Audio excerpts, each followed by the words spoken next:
Sunyaragi ini dibangun dari menggunakan batu karang, yang dimana batu karang itu sendiri diambil dari pantai selatan, tepatnya Gunung Kidul. Dan kemudian untuk merekatkannya atau menempelkannya sehingga menjadi sebuah bangunan gua, orang dulu itu menggunakan pasir gunung yang sudah mengandung semen. Karena pada zaman dulu itu belum ada yang namanya semen. Nah, itu yang dinamakan atras. Dan kemudian menggunakan tergantung suhu sendiri. Nah, kemudian tepat di belakang saya gedung Pesanggerahan. Nah, di mana gedung Pesanggerahan dibangun tahun 1848 oleh Ibunda Ratu Adinah. Dan fungsinya dari gedung Pesanggerahan ini adalah tempat untuk peristirahatan dari para keluarga Kesultanan Cirebon apabila mereka bersinggah ke Gua Sunyaragi pada zaman dahulu. Namun sekarang sudah dialih. Kita masuk ke sini itu kita sudah dalam keadaan suci. Konsepnya seperti masjid-masjid modern zaman sekarang. Ketika kita ingin wudhu itu biasanya di bawahnya ada genangan air. Pernah tahu? Nah, itu jadi ketika kita masuk itu kita sudah menginjak air, alas kakinya di sebelah itu.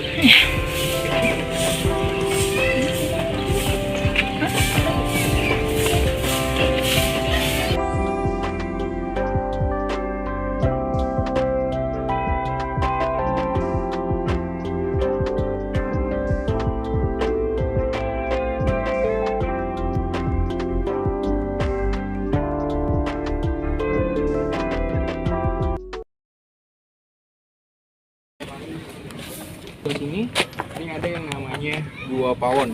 Pawon itu sendiri diambil dari bahasa Jawa yang artinya dapur. Nah, Gua Pawon di sini bukan tempat untuk memasak, melainkan tempat untuk menyimpan makanan yang dibawa dari keraton untuk para keluarga kesultanan yang sedang bersinggah di Taman Sari Gua Sunyaragi. Jadi istilah sekarang itu seperti tempat penyimpanan atau kulkas seperti itu. Perhatikan, setiap bangunan gua di sini memiliki pintu yang pendek dan bangunan di dalamnya itu sempit. Sedangkan orang zaman dahulu itu besar-besar dan tinggi. Nah, itu memiliki filosofi. Bangunannya, kenapa pintunya dibikin pendek, itu adalah bentuk kita menghargai orang yang lebih tua daripada kita. Jadi ketika kita masuk itu kita harus menunduk. Sama bangunannya dibikin sempit itu adalah bentuk bahwa kita itu sebelum membicarakan orang lain atau menyombongkan diri kita terlebih dahulu, itu kita harus melihat sekecil apa sih kita di dalam ruangan itu. Jadi intinya kita tidak boleh sombong satu sama lain, kita harus saling menghargai. Toh apa sih yang mau disombongin gitu. Tadi saya menceritakan tentang patung Perawan Sunti. Nah, patungnya ada di tengah-tengah dari akses mau ke Gua Peteng. Itu yang ada di tengah-tengah. Nah, itu patungnya. Nah, kemudian di belakangnya itu ada yang namanya Gua Peteng. Peteng itu sendiri diambil dari bahasa Jawa yang artinya gelap. Nah, Gua Peteng di sana fungsinya adalah tempat untuk melatih ilmu kekebalan dari para prajuritnya kesultanan. Dan kemudian di atas dari Gua Peteng itu sendiri ada yang namanya Cungkup Gua Puncit. Nah, Cungkup Gua Puncit itu adalah menara pengawas untuk para prajurit mengawasi kawasan dari Gua Sunyaragi.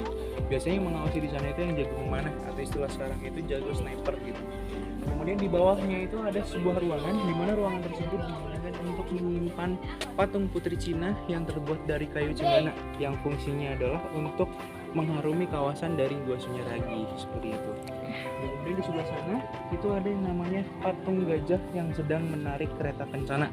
Nah, patung gajah itu adalah dulunya tunggangannya para raja. Nah, kenapa menggunakan gajah? Karena dulu gajah terkenal dengan kegagahannya seperti itu. Dan kemudian di sebelah sini itu ada yang namanya Gua Langse. Langse itu sendiri diambil dari bahasa kuno Cina yang artinya tirai atau hordeng yang terbuat dari air. Jadi seperti air terjun yang turun dari atas ke bawah. Nah, fungsi dari Gua Langse itu adalah tempat untuk berzikir atau berdoa dari para sultan, para raja. Mereka berzikir di dalam sembari ditutupi oleh tirai yang terbuat dari air seperti itu.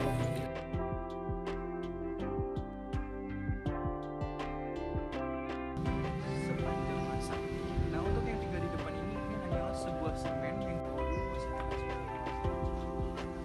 masih dalam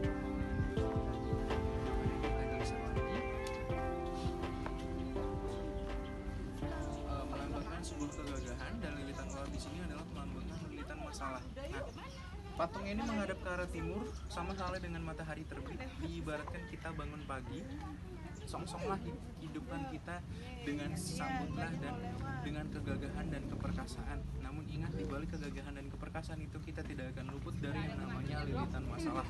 Mau masalah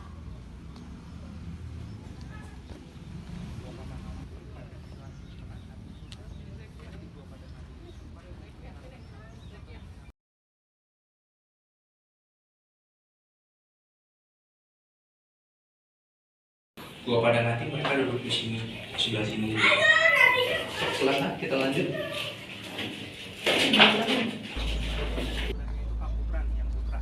Nah, namun kedua kamar ini bukan tempat untuk tidurnya dari putra-putrinya kesultanan, melainkan tempat untuk menimba ilmu atau belajar dari putra-putrinya kesultanan. Nah, ini kalau sekarang istilah sekarang itu seperti private school. Private schoolnya dari putra-putrinya kesultanan. Nah, di sebelah sini kita sudah sampai di yang namanya Balai Tambang.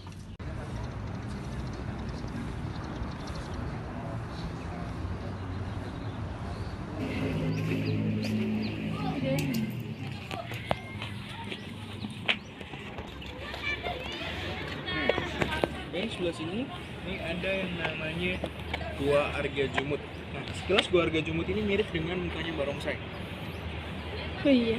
Nah, ini namanya Arga Jumut. Arga itu yang berarti besar atau hidangan, Jumut itu menjumut atau mengambil kalau dalam bahasa Indonesianya. Nah, Gua Arga Jumut ini difungsikan tempat untuk menyambut dan menjamu para tamu besarnya dari kesultanan.